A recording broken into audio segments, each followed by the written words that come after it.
Hey there, Max Rich here, and today we are talking about the blues and learning to understand the blues and how actually, in reality, blues is pretty accessible for pretty much any guitar player, you know?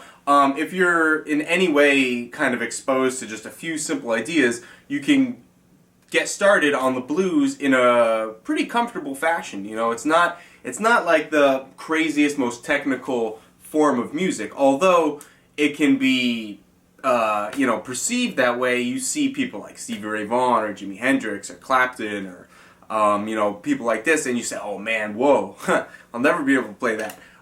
But they're stepping stones. Obviously, Stevie Ray Vaughan didn't start playing the way he ended up playing.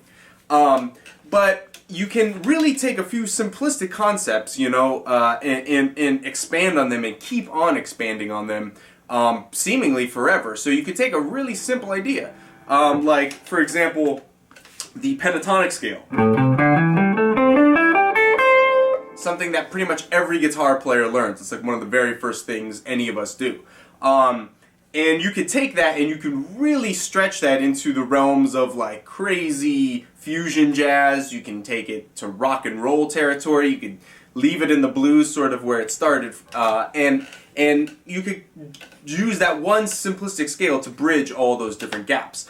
And what we're going to talk about today has got a lot to do with that scale. The main focus of the blues is the minor pentatonic scale, and how to vary it here and there. Because really, pentatonic means 5, right? So you get 5 notes. And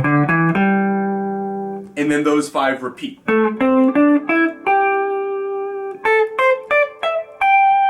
Right? So it's just those 5 notes, but you can add a couple here or there to give it a really bluesy sound that'll help kind of open it up and make it sound more typical blues. You know what I mean? Like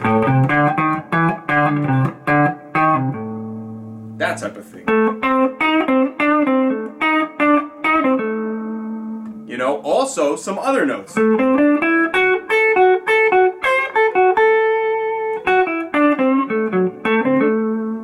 Right? So you can just, by mastering this simplistic shape, you can really just add 1 or 2 notes that may be 1 finger or 1 fret away from what you're used to playing, and it'll take you to an entirely new territory. And you combine that with some extensive chord vocabulary that I'm going to show you, you can really kind of take the blues to a lot of different places. So what we're going to do, we're going to get started with a simple 12-bar blues. So if you've never heard of that, it's basically the formula that all blues is kind of comprised of, and kind of builds off of. So it's a real simplistic thing. Starts with a simple riff. You've probably heard it before. So join me in the next little segment and I'll show that to you.